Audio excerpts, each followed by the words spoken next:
teammates, welcome back to Teaching with Tania. I am Tania, of course, and I am a first-year third grade teacher. Do not mind all the paper in the background because we are testing. We did have a test today for state testing, so of course everything needs to be covered. But nonetheless, let's get right into the video.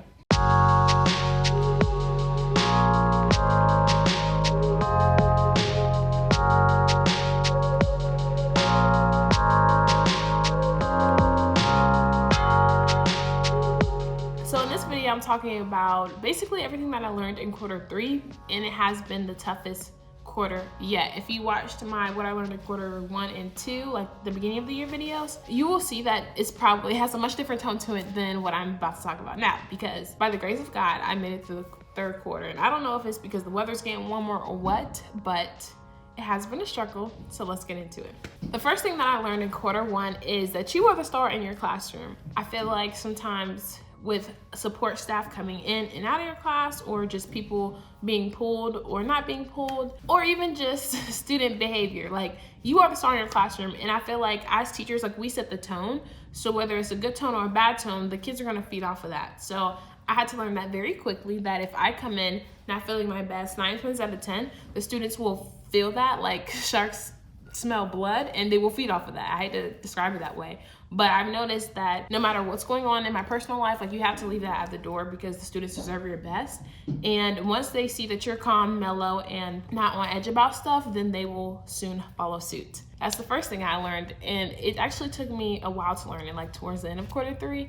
But once I realized that, I'm like, just leave it at the door and the students will follow suit. So for example, if my attitude is off the wall, 9 times out of 10, the student's attitude will be off the wall. Or something happened in my first block that I then have to compartmentalize and leave it alone, because my second block, like they didn't do anything for me to be upset or angry. So just leaving that on the back burner and trying my best for the second block. The next thing that I learned is that sometimes you have to fake it until you make it. This kind of ties back to the other one, because even if you are having a bad day or a student was not so good to you the day before, I'm still having a new sense of grace and giving them the opportunity to make up their behavior or learn from the mistakes that they did yesterday. Even though you may still be mad about it, you do have to fake it. And either, I'm not saying fake be nice, because who wants to be around fake people, but at the end of the day, like let them know what they did wrong or how they can correct it, but still starting every day fresh. Even if you don't feel like it, you still have to fake it until you make it. This next one is actually a pretty tough pill to swallow, because I want everything to be done, everything off my to-do list. Like I feel so satisfied when my calendar is clean, my to-do list is clean. Then something else can be put on in the very next hour or day. So I've had to come to terms and swallow my pride and let myself know that everything is not going to get done that day, that week, or even that month, to be honest, because some things just take longer than others. But the things that I can do, the way I can be productive today, is maybe doing like one task at a time. If you've watched my video I did over spring break, I talked about how setting tasks on different weeks have been beneficial for me. And so I've tried that now that I've been back for spring break, and it has been working so far so good. So at least if I have my week planned for next week on Wednesday, like for example, today's Wednesday, if I have my week planned for next week, that would be a win for me. Or tomorrow, if I have all my grading done by Thursday, like that will be a win for me. Not finding wins in the to-do list, but also realizing that everything's just not going to get done, and that is okay, because teaching is just a job and you cannot drive yourself crazy. The next thing that I've learned is that teachers, I tell you this all the time, but like our hearts, teacher hearts are like super amazing. And I feel like in the Bible, I don't know if you guys have heard this before, but it says like love covers a multitude of sin. Like the way I've seen teachers love on their children, love on families in our community, like it has been amazing. And I'm glad to see that the world is not such a bad place. Like I feel like in the world, compassion has been something that has been lacking, seeing it like on social media and things like that. But there's still people, other humans that care about other human beings, whether they're little or tiny. I have this one pair that I teach after school with. She calls my pre-K students little people in the big world, just trying to figure it out. How she cares for them, like so intentionally. I have low-key learned from her, and I feel like teachers are always learning from each other of how to show like you care for a student, or how to let them know that whatever they're doing is not appropriate. I have learned that it's okay to tell a student that, and then also show compassion with that. I know how to do it like with my nephew and things like that, but to do it in a classroom setting has been something else I've learned. I hope that makes sense. The next thing that I've learned, and I've felt teacher guilty of this as well, like there were some days in the third quarter that I went home like really sad, because I feel like I did not feed into that student today, or I don't know what that student is going through. And then low-key takes a toll on you, because all you want to do is make sure that student is doing good academically. And then of course, personally, like taking care of the whole child is something that I believe in my teaching philosophy.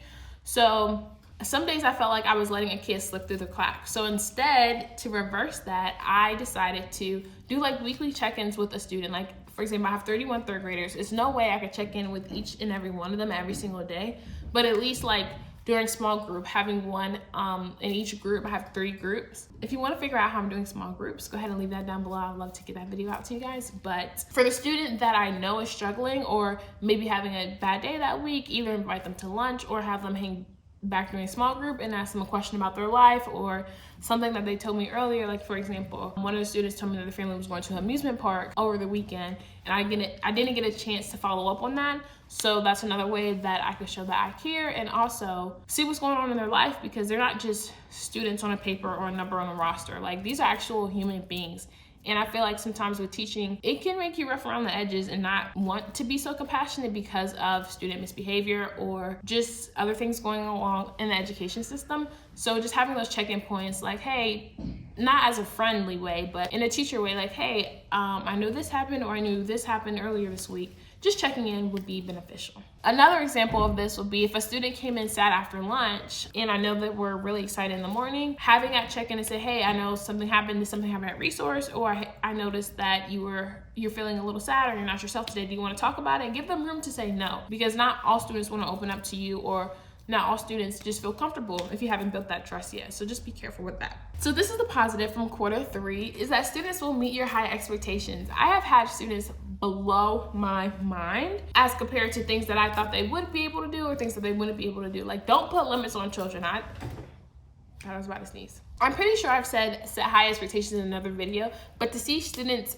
exceed that expectation has been absolutely amazing. For example, I talked about giving students more leadership, and as soon as we got back from break, I'm like, okay, this is a leadership opportunity, this is a leadership opportunity, and seeing kids like actually take ownership of it and then hold their classmates accountable has been tremendous. Last but not least, this may be a given, but I've learned that as a teacher, if you don't come prepared for your school day, then just prepare to not have a good school day. I've had to learn this the hard way, because when my schedule was out of whack, my brain was out of whack. Like, I just didn't know what I was doing, especially like the few weeks leading up to spring break. So what I've had to do is get myself under control, make sure that my lessons, I'm organized, like just make sure everything is where it's supposed to be. Of course, nothing's gonna be perfect. I've had to learn that as well, but having structured routines, procedures for not only myself, but for my students have paid off dividends. So sorry about that. I did get interrupted. Of course, you work in a school, everybody's gonna need you. But long story short, overall, I have had more tough days than good days. But I feel like learning how to persevere, especially on the tough days, and have your students still feel like they're learning and being productive on top of your lessons are still intact, like that's really all you can ask for. And of course, every day will be the first in line to tell you, every day is not going to be a good day, but it's what you do with those bad days. How do you come back? And I have been playing basketball most of my life, so I live in like the sports mindset. It's not like how you fall down or how you like miss a layup or miss a play, but it's how you come back from that. For example, you gotta hurry up and realize next play, okay, next day, this day wasn't good, or this lesson was not the best, or even my kid's behavior was not the best, but boom, we're back at it the next day. You have to have like a quick forgiveness mentality, because if you harp on it for too long, then it will affect other areas of your job, and we don't want that to happen. So thank you guys so much for watching. If you can relate to any of the things that I've learned this quarter, I would love to hear about that in the comments below. We're on our way to 600 subscribers. I am thankful for each and every one of you guys, and shout out to my editor, because we are growing. So I'll see you guys in my next video. Peace.